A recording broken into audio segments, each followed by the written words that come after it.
Sir Delhi जा रहे हैं, क्या प्रयोजन है सर, कोई खास? देखिए, दिल्ली हमारी पार्टी के संगठन की मीटिंग है। मैं उस संदर्भ में जा रहा हूँ और निश्चित रूप से संगठन की मीटिंग के बाद जब समय मिलेगा तो मेरा प्रयास रहेगा कि मैं नड्डा जी से मिलूं। और मेरा ये मानना है 1 फरवरी 2026 का दिन, जिस दिन माननीय वित्त मंत्री जी ने 16वें वित्त आयोग की रिपोर्ट टेबल की, वो हिमाचल के इतिहास का काला दिन है।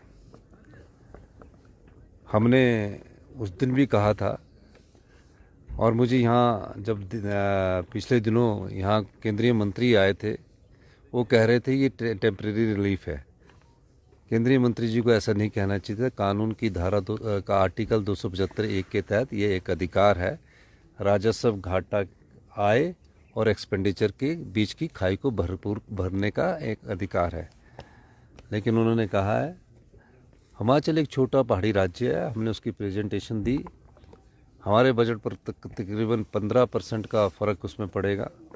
मुझे दुख है, मुझे बताया गया कि माननीय हमारे पूर्व मुख्यमंत्री जयराम ठाकुर जी ने एक दिन कहा कि हमें तो बुलाया ही नहीं गया, और जो चिट्ठी भेजेगी वो वित्त सचिव द्वारा भेजेगी।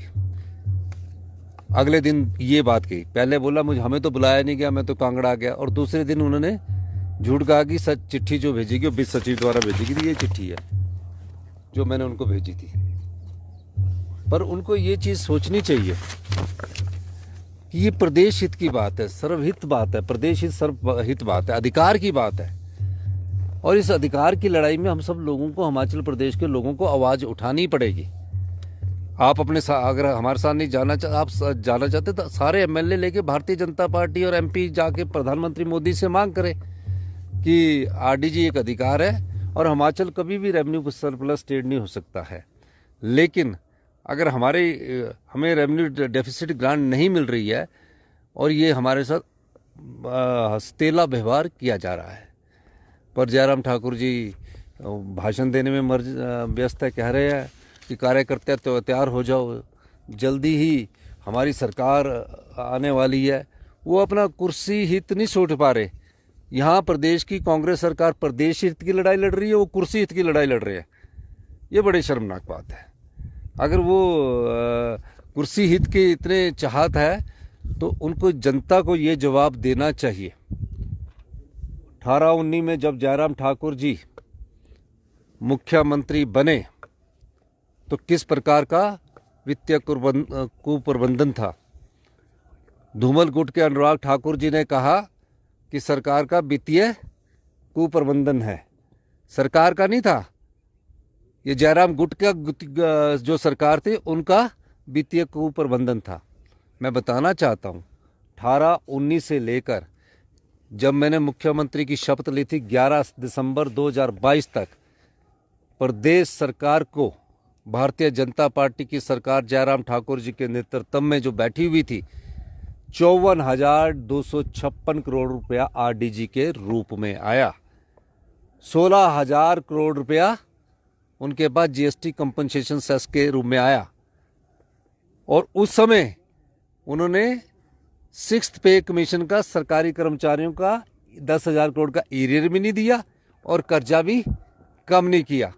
और ये पैसा अपने दोस्तों को और अपने मित्रों को जो ठेकेदार थे 1,000 करोड़ की बिल्डिंग बनाने में लगा दिया। और हिम केयर के रूप में जो प्राइवेट लोग थे, जो छोटी छोटी संस्थाएं थी, कुछ प्राइवेट हॉस्पिटल अच्छे थे लेकिन कुछ ऐसे हॉस्पिटल थे जो एमबीबीएस के बाद बने गए थे, उसमें 450 करोड़ रुपए वहां लुटा दिया गया। पर यह बहुत बड़ी रकम है। आरडीजी के तौर पर कब आया? 18-19 से लेकर 11 दिसंबर 2022 तक 54,000 करोड़ रुपया जयराम ठाकुर जी को मिला। हमारे समय कितना आरडीजी के तहत मिला? हम अपने वित्तीय प्रबंधन की बात बताना चाहते हैं। अभी तक इस साल के वित्तीय वर्ष मार्च में खत्म होगा तो सिर्फ 17,000 करोड़ रुपया हमें मिला है। हमने किस प्रकार वित्तीय प्रबंधन किया? आम जनता को दुखी नहीं होने दिया। ओल्ड पेंशन स्कीम हमने अपने सरकारी कर्मचारी अधिकारियों को दी। मैं एक आम परिवार से आता हूं, कर्मचारी का बेटा हूं, दर्द जानता हूं। मैं कहना चाहता हूं, बेशक केंद्र सरकार अगर यहाँ बीजेपी की सरकार होती इस समय तो ओल्ड पेंशन स्कीम उन्होंने बंद कर दी गई होती। लेकिन मैं आपको कह सकता हूं, वित्त सचिव के बाद भी हम ओल्ड पेंशन स्कीम को बंद नहीं करेंगे और अपने संसाधनों को और मजबूत करेंगे। आरडीजी 17,000 करोड़ 3 साल में मिली है, फिर भी हम आगे बढ़ रहे हैं। हमारा वित्तीय प्रबंधन ही है। वित्तीय कुप्रबंध अनुराग ठाकुर जी को पूछना चाहिए कि जिनके समय 54,000 करोड़ रुपया आरडीजी के रूम में मिला, 16,000 करोड़ रुपया जीएसटी कंपनसेशन के रूम में मिला और एडिशनल बोरिंग का भी मैं डाटा भी बताऊंगा। इस बात का जवाब नहीं देते। कहते कार्यकर्ता तैयार हो जाओ, हमारी सरकार आने वाली है। सरकारें आती है, सरकारें जाती है, लेकिन प्रदेश हित के अधिकार की लड़ाई जो पार्टी नहीं लड़ेगी वो प्रदेश के लोगों के साथ धोखा कर रही है। तो इस प्रकार की बात करना कि हमें बुलाया नहीं गया, न्योता नहीं दिया गया, न्योता देने की बात नहीं होती। ये प्रदेश के आम लोगों का दर्द होता है, गरीब लोगों का दर्द होता है। मैं एक और बात कहना चाहता हूँ, हम अपने संसाधनों से गरीब की कोई भी योजना बंद नहीं करेंगे, गरीब को उसका अधिकार मिलेंगे, लेकिन हम अच्छे फैसले करके, कड़े फैसले करके, जो हमने 3 साल में 3,300 करोड़ रुपए का राजस्व अतिरिक्त कमाया, आगे बढ़ेंगे। ये हमारा मानना है और मेरा ये मानना है कि अभी भी भारतीय जनता पार्टी वालों, जयराम ठाकुर जी, उनके विधायक दल को मैं कहता हूँ, सद्बुद्धि दो लो और कृपा करके इस अधिकार को लड़ाओ। अगर ये अधिकार की लड़ाई आज बंद होगी तो आने वाले समय में ग्रांट मिलती रहती है, स्पेशल ग्रांट दे देंगे 8 से 10,000 करोड़ का सालाना, हर साल हमें कम पैसा मिलेगा जो आरडीजी ग्रांट के रूप में मिलता था। 2026 से 31 तक अगर हर साल 8 से 10,000 करोड़ रुपया कम मिलेगा तो बजट पर क्या फर्क पड़ेगा। ये बात आम जनता, गरीब जनता को सोचनी है। हम भी जनता से चुनकर आए हुए हैं, जनता के प्रतिनिधि है, और जो हमने फैसले वित्तीय प्रबंधन के द्वारा किए हैं और आगे और सुधार करेंगे। हमने उन सब चीज़ों को कम किया है और आने वाले समय में उन सुधारों का फायदा आम जनता को भी मिलेगा। सर, आप प्राइम मिनिस्टर से मिलने का टाइम मिला है? क्योंकि आपने कहा कि हम चाहेंगे कि प्रधानमंत्री से हम मिले। उसके लिए मैंने आने वाले समय में, अभी पार्लियामेंट लगी है, टाइम मांगा, तो टाइम के मिलने के बाद मैं मिलूंगा। हिमाचल के हक के लिए मैं कहीं भी मिल सकूंगा, ये इसमें कोई दो राय नहीं है। तो मैं ये बताना चाहता हूँ, आप खुद लोग समझिए, 54,000 करोड़ रुपया 5 साल में 2018-19 के बाद से उनको मिला और हमें 3 साल में जो 31 मार्च तक 17,000 करोड़ रुपये ही मिला है। फिर भी हम देखो कितना अच्छा वित्तीय प्रबंधन कर रहे हैं। और जो पेंशन पे की बात है, मैं ये भी आश्वासन देना चाहता हूँ कि मैं आपके लिए हित में जो भी फैसले करूँगा, किसी की पेंशन पे भी बंद नहीं होने देंगे जो ये लगता है। ये ठीक है कि वित्त विभाग कई बार अपनी स्थिति बताता है, मैंने अपने संसाधन पैदा करने और उनको उनके द्वारा आगे बढ़ना है। पर जयराम जी को झूठ नहीं बोलना चाहिए। हमने उनको प्लानिंग की मीटिंग में बुलाया, हमने उनको चिट्ठी लिखकर कहा कि आप आइए, कहा कि मुझे तो वित्त सचिव की चिट्ठी दी है। उन्होंने कहा ना, मैंने नहीं कहा। वित्त सचिव ने कोई चिट्ठी नहीं दी। मैं जानता हूं कि वो पूर्व मुख्यमंत्री रहे हैं, विधायक दल के नेता है, मुझे ही उनको चिट्ठी लिखनी है। और मैंने प्लानिंग की मीटिंग में बीजेपी के विधायकों से भी प्रार्थना की थी कि आप आइए, देखिए।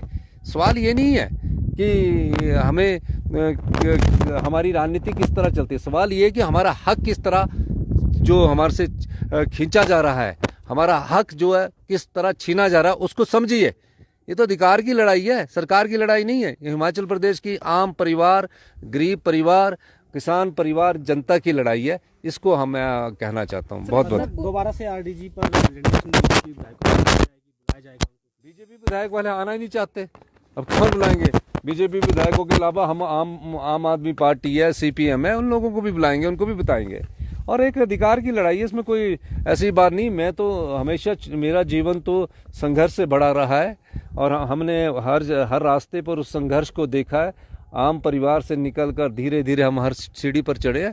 तो मैं आम परिवार का दर्द भी जानता हूँ, गरीब का दर्द भी जानता हूँ, किसान का दर्द भी जानता हूँ, कर्मचारी का दर्द भी जानता हूँ।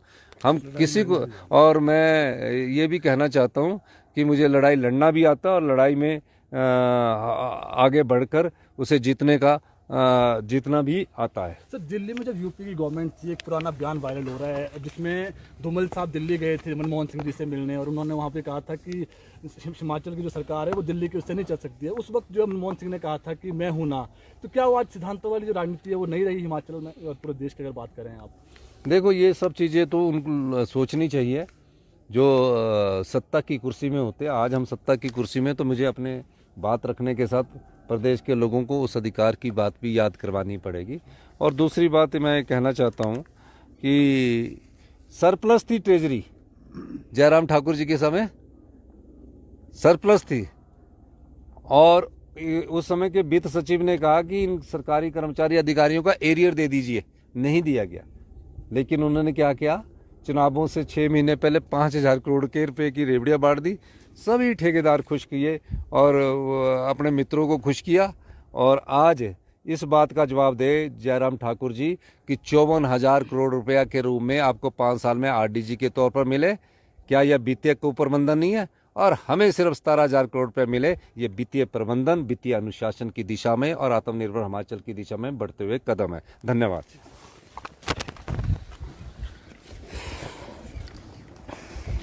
तो ये है मुख्यमंत्री जो है आज दिल्ली रवाना हो रहे हैं। अभी आपको बता दें कि अभी जो है हाईकमान के साथ बैठक होनी है, उसके बाद उनका कहना है कि वो जेपी नड्डा से मिलेंगे। आरडीजी के मामले में लगातार इन्होंने ये कहना है कि वो हिमाचल प्रदेश के जो हक के लिए हमेशा ही लड़ते रहेंगे, चाहे किसी से भी उन्होंने मुलाकात करनी है या कैसा भी जो है अपने प्रदेश के लिए जो है हक यहाँ पर मांगेंगे। और ये भी कहा है कि वो आम परिवार से हैं और आम परिवार का जो है दर्द वो जानते हैं, और आम परिवार का जो दर्द जानते हैं, तो इसी को लेकर जो है आम परिवार की जो एक उम्मीद होती है, एक सरकार से, मुखिया से उम्मीद होती है, उस उम्मीद पे पूरा खरा यहाँ पर उतरेंगे। और इन्हें ये भी स्पष्ट यहाँ पर कर दिया है कि ना ही वो ओपीएस को बंद करेंगे, ना ही जो है पेंशनर की अगर बात करें उनकी जो देनदारी है वो, उसके साथ साथ जो है तनख्वाह, वो पूरी तरह से यहाँ पर देखेंगे। इन्होंने कहा कि अपने जो है सोर्स जरूर यहाँ पे बढ़ाएंगे, घाटा जरूर होगा, आरडीजी नहीं मिलेगी क्योंकि बजट भी यहाँ पे आना है, बजट में भी जरूर यहाँ पे घाटा होगा। उन्होंने कहा कि वो हिमाचल के लिए पहले भी जो है काम करते आए हैं क्योंकि आम परिवार से हैं, और अभी भी जो है आम जनता के लिए ही काम करेंगे। तो फिलहाल अभी के लिए इतना ही, और ताज़ा जानकर देखते रहिए लाइव टाइम्स टीवी। धन्यवाद।